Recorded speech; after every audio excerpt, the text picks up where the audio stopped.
Hello everyone and welcome to another Game Jam Timelapse. This time it's the Brackeys Game Jam 2020.2 and the theme, as you saw, is Rewind. I started with post-processing because everything looks way cooler with post-processing. Since the theme is Rewind, I obviously went on Brackeys' channel and watched a tutorial on how to make a rewind mechanic in Unity. I will link to all of the tutorials that I use in the description. They can be easily found on YouTube. I had thought for a bit about what I wanted my game to be that would fit the theme, and honestly there are just so many ideas that people can think of. As you can see, here I'm adding a time body script so that everything that has this script can rewind back in time. I open up a Miro board to write up the entire idea of the game and how the player will be able to solve this puzzle platform, just to get it out of my head and be clear on what exactly I'm doing. I spent a few hours just brainstorming ideas until I finally settled on this one. I kinda liked it, and it kinda liked the charm of it, if you would. Here's me finishing off the rewinding script and changing some stuff around to fit what I want.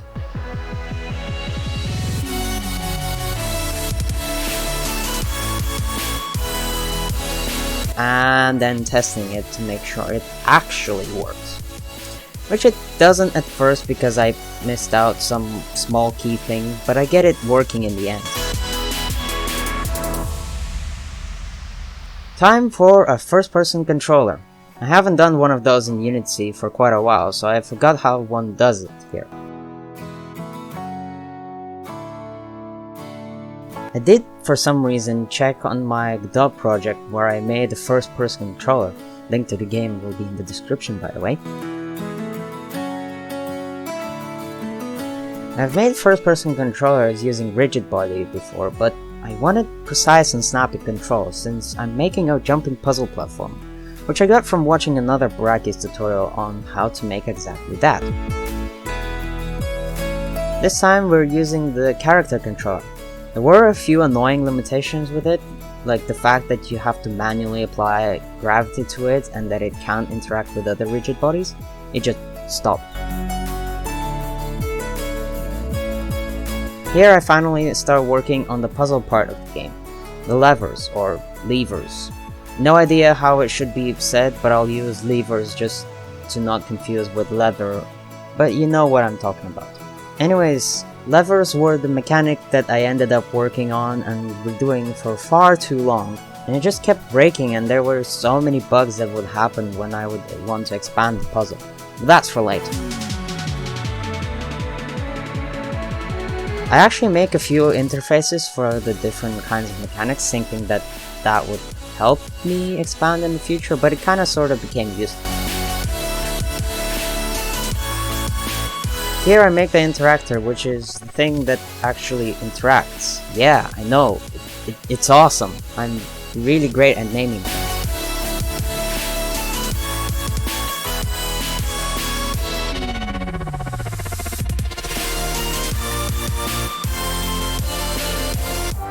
And here, as you can see, is where the redoing part comes into play for the first time. Although it kind of is more like very hard-coded additions that really shouldn't be there. And also some changes to the colors because emission makes different hues look way too similar. I imported ProBuilder and ProGrids after watching another Brackeys tutorial on how to use those, and also decided to profile my game to see if recording so much would be causing any issues, which thankfully it didn't. And here I start on my very first ProBuilder made level. Using ProBuilder is very easy to make a very quick, cool looking level, but it does create a lot of unnecessary geometry since you are using the Insert Edge Loop tool to actually extend the walls or add more shape to it. But in my case, the levels weren't too big for that to be really much of a problem. It's just a little annoying for me when I like to keep the models that I make as clean as possible. I thought the point of these puzzles is that when you go forward, you can't go back that easily after you have activated something. So you actually have to rewind to the start in order to then progress through the level. That's kind of the main idea behind these puzzles. I do come up with the idea that there should obviously be some kind of lava at the bottom of some of these levels, and it seems to fit quite nicely, I think.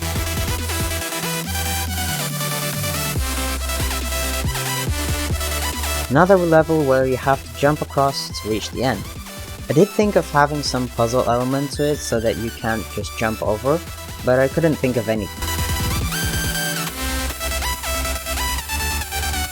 Time for some moving platforms. Yeah, well, the code for it. Which again ended up being refactored many times throughout. Obviously, for this jam I have a whole week, so I can actually sort of allow myself to do that. Here I kinda had an awkward brain fart in terms of what order the platform should move, and for some reason I couldn't come up with the right solution, since I just wanted the platform to move, stop, wait a minute, and then continue moving to the next point. Finally managing to sort that out, it's time to partly redo the lever again so that you can activate it and the platform, and also lock it in time so that it wouldn't change its state when you are rewinding, which is a bit too confusing for my little brain to comprehend. Currently the player doesn't stay on the platform, it just kind of slides off as if it's being held in place by some magical force, so we need to fix that. Since I'm using the Unity's built-in character controller, you simply can't just parent it to the platform and expect it to stay. No. You have to physically apply movement to the player based on the movement of the platform in order to compensate for the movement of the platform. I even watched several tutorials and none of them were using the character control. It was absolutely annoying and it still doesn't work smoothly. Only now I figured, with the help of my dad of course, how exactly I'm supposed to have the player stay on the platform.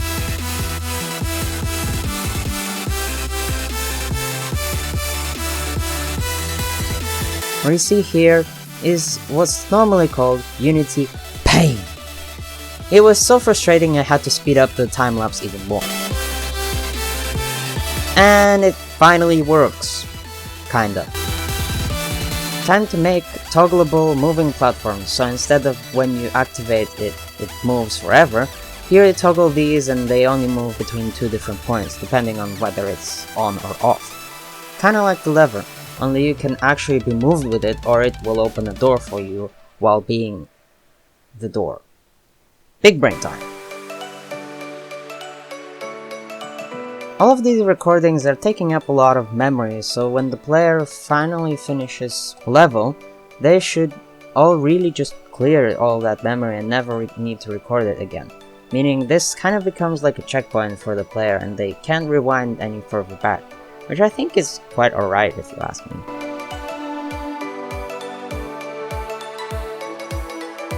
Here I make the player be able to die, which is great and absolutely the best part of any game. But it just starts automatically the rewind process. I don't know how to give it sense, maybe because some force doesn't want you to die, so it rewinds the time for you for some reason. I don't know. Ah yes, more levels go brrrr. And more lava for that matter.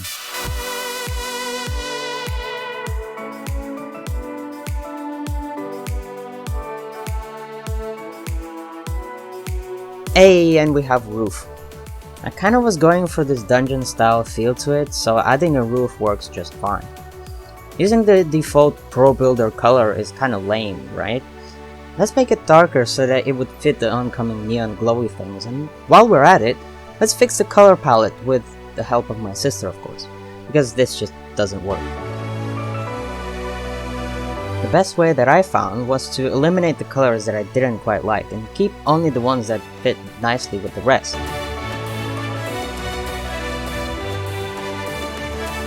And done! Still have no ideas what to do for the other levels, so I decided to add some nice lighting to the various things in the game because it looked kinda boring, don't you think?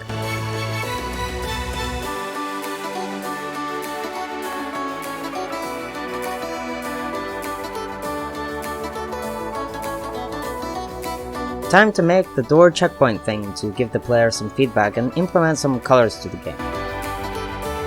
As well as some distinguishable color for the platforms that can be activated. I did mess up on how I built this transition to the next level, so I had to go around it.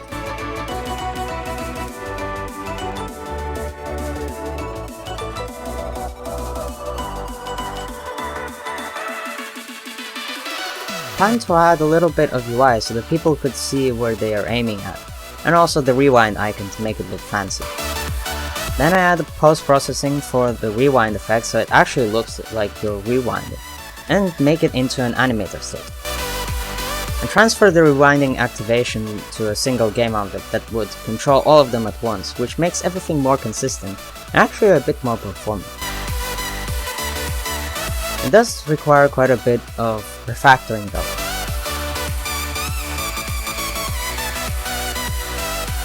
I decided to make a little bit of an interaction for the lava level since just jumping is kinda boring.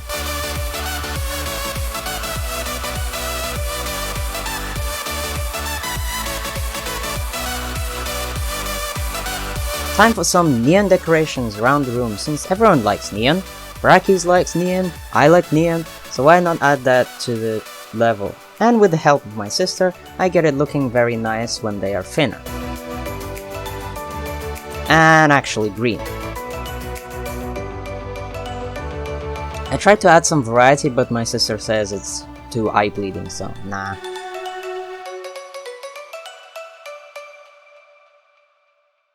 Here I tried to make the platforms rotatable, but oh my goodness, Unity, why? It's just pain. Here Dad was trying to explain Euler and Quaternion. Thankfully it's not as hard as trying to make a flying plane in Unity. I've done that before, somewhere, but still. Time to make a new level. Everything that you saw before was actually just one level with many parts, so now this is a completely different level. I couldn't think of anything for the puzzles in the previous levels since I'm not big brain enough to even play puzzle games myself. So instead I decided to make use of my time and make more levels, shells, or the actual rooms for them, yeah. I know you like the music, so I'll let you just listen to it.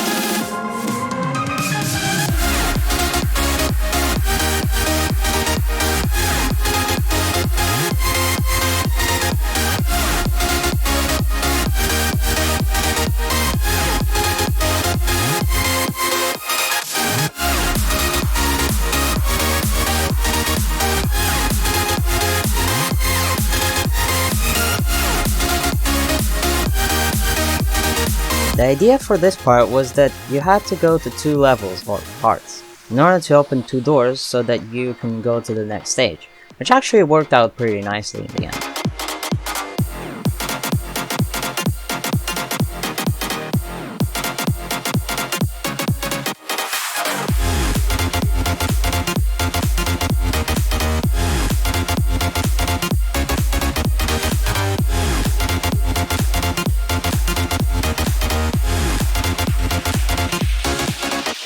There is a bit too much geometry that the player can't actually see, so I thought it might be good to remove it. I don't know how useful it actually was, because apparently Unity's magic does some of that automatically. Maybe. Sometimes. I don't know.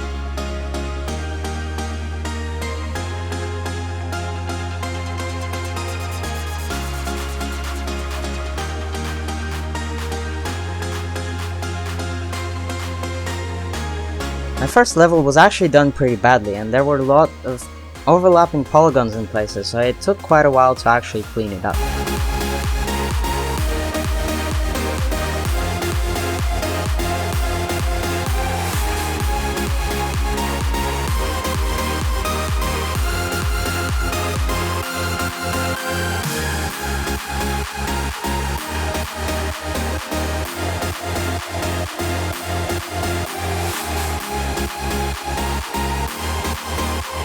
Making a rigid body activator that activates rigid bodies.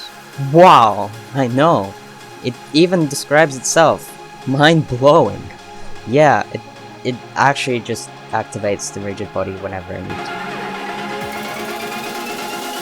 Here it's like this thing that sort of just falls in front of the player so that they can't go through, so they need to activate some hatch type thing, so these red cubes wouldn't kill the player. Yeah, cool.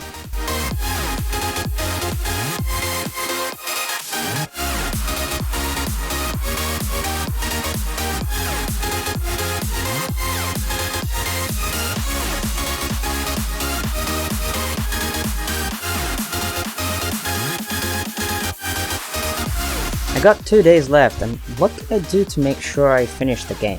Oh yeah, I know! Refactor everything so that it breaks it and I have to spend an entire day trying to fix it. And of course, I start with the lever.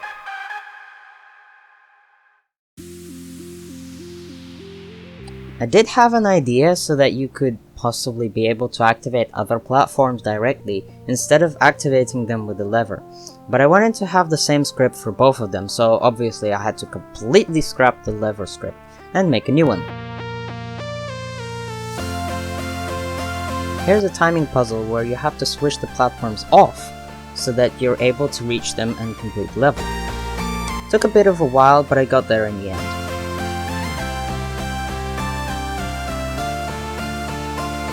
Here I found another annoying thing about Unity, and that is that you can only have 4 light sources at once, so I have to go to the settings to change that, which is quite annoying, but I guess it works in the end. Ayy, some fog.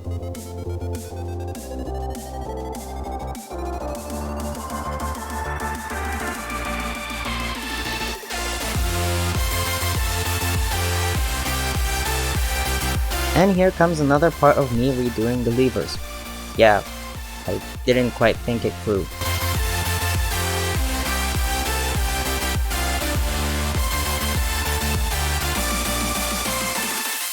An idea has popped up.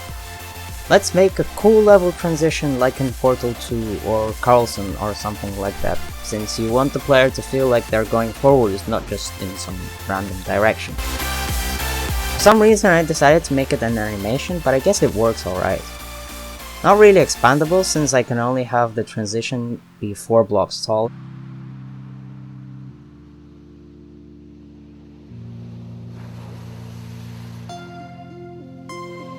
Again, refactoring the levers. Gee, when did this guy learn?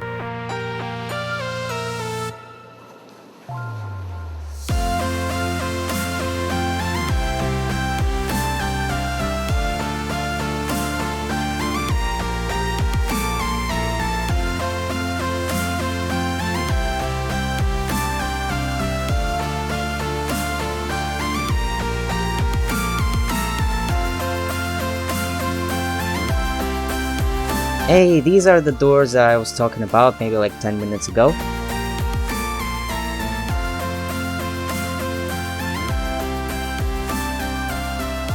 Time for a fancy to-do list for fancy things because I can't keep track of all the necessary cool ideas I have in my brain.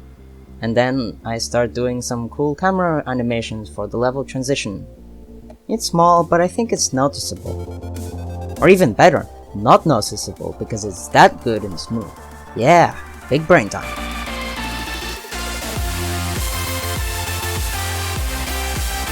And then I started using the Unity particle system because those are cool.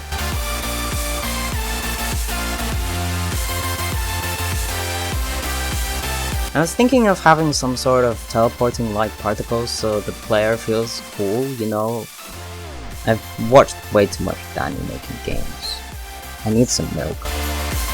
It was kind of a problem until I found out that particles can have trails, and trails are an absolute yes! And then a tiny bit of a different post-processing to make this transition even juicier. Maybe. I hope. Then I decided to add particles to those bad red cubes, and had a look from another game of mine, Boombox. Hey, check it out in the description, it's epic! And here a bit of pain of redoing the boxes a little, just to give them all particles.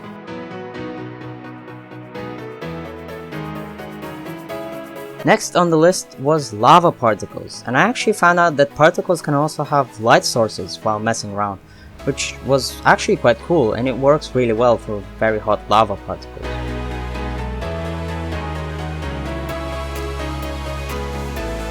Checkpoints are now going to have confetti.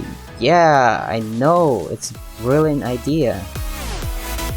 Another annoying thing is that gradients can only have up to 6 more custom points apart from the other 2 at the sides. And particles now have trails too. time for a dying effect because those are cool too. I did accidentally forget to make this into a new post-processing stack, so I had to redo the transition one later.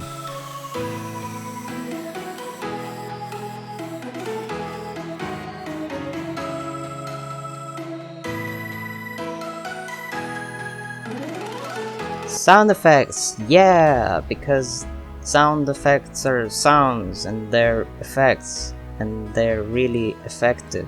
Ha ha ha, I'm very funny. Trying out stuff with BFXR didn't really help, so I went on freesound.org and got myself some cool sounds for free. Yeah, like the awkward party horn for the checkpoints and the lava bubbling sound.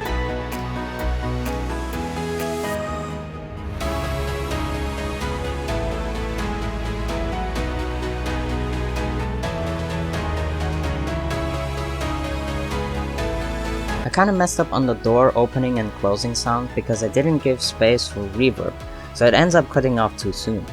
Should have generated some silence. Here comes the lava sound effect. Yay! I know a bit about sound designing, so I positioned the audio sources in the right places to make it sound like it's coming from the lava.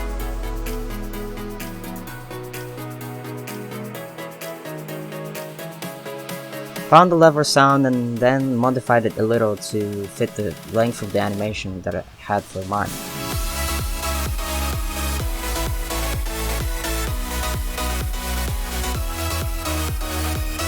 Ruined doing the levers again! Fun! Only it wasn't really.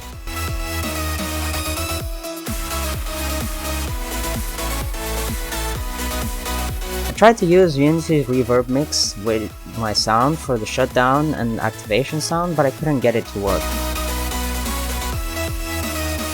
Plus the logic behind mine was a bit broken and now you could hear it being bad. Transformer sounds go bzzz, literally, and it sounds good as a movement platform sound. Cool.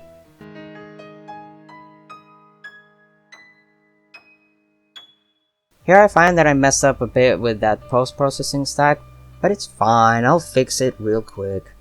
More decorations and details for other levels that have been done, so now it looks cooler with neon glowy sticks. Yeah. For the rewind sound, I found a VHS tape rewinding sound, which is basically the sound people use when rewinding a VHS tape. That's really cool, I know. I'm running low on time, so crunch time is really good with coming up with ideas, so he helped me a lot there. It was really nice of him too, only a bit rushed.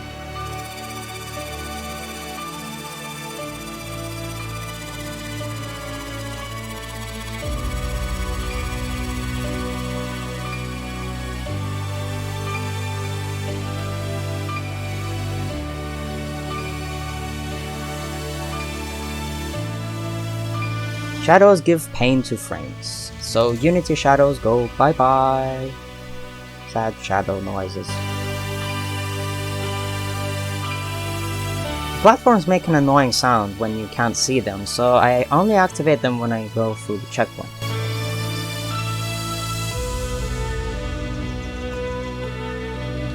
Again, running very low on time, and I've got so many level puzzles to complete.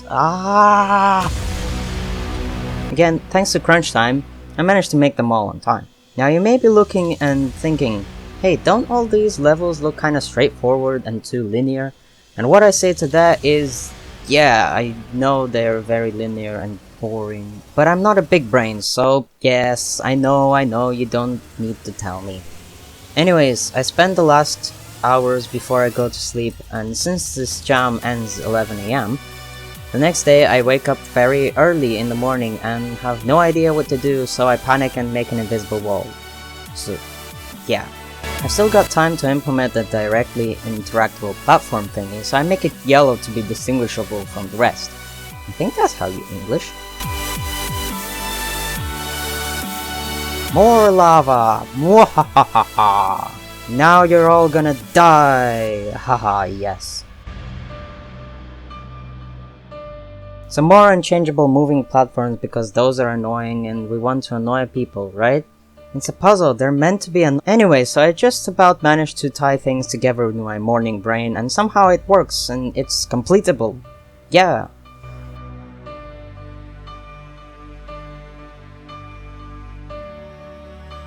Oh hey, look, it's those platforms. Let's make this annoying for this guy so that he has to fix them again the last minute and have the people in the comments say that these platforms are a bit jittery.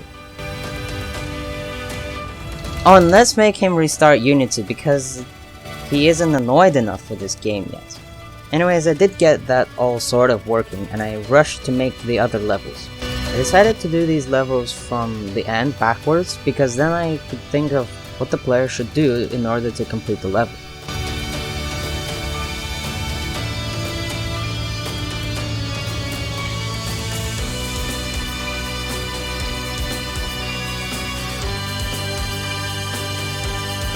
Time to decorate the levels with the green stripes of Neon Doom and make it all look epic.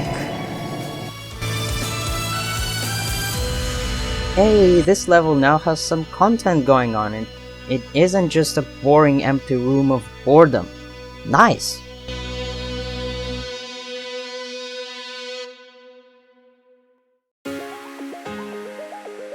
Time to add some information for the player to know what to even do here at all, with only 1 hour remaining to the deadline.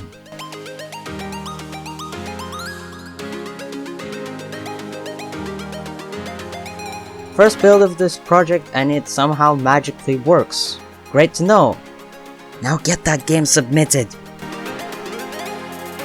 I finally submit the game and realize that I actually have another 40 minutes till the end of the submission, so it's the perfect time for some screenshots. Apparently you have to have the game view open in order to have the screenshot saved, otherwise it doesn't. Cool, now there are screenshots and this jam is over. Thank you so much for watching. Make sure to like, comment and subscribe and hit the bell notification icon so you get notified every time I upload a new video. Thanks for watching and I'll see you next time. Bye bye!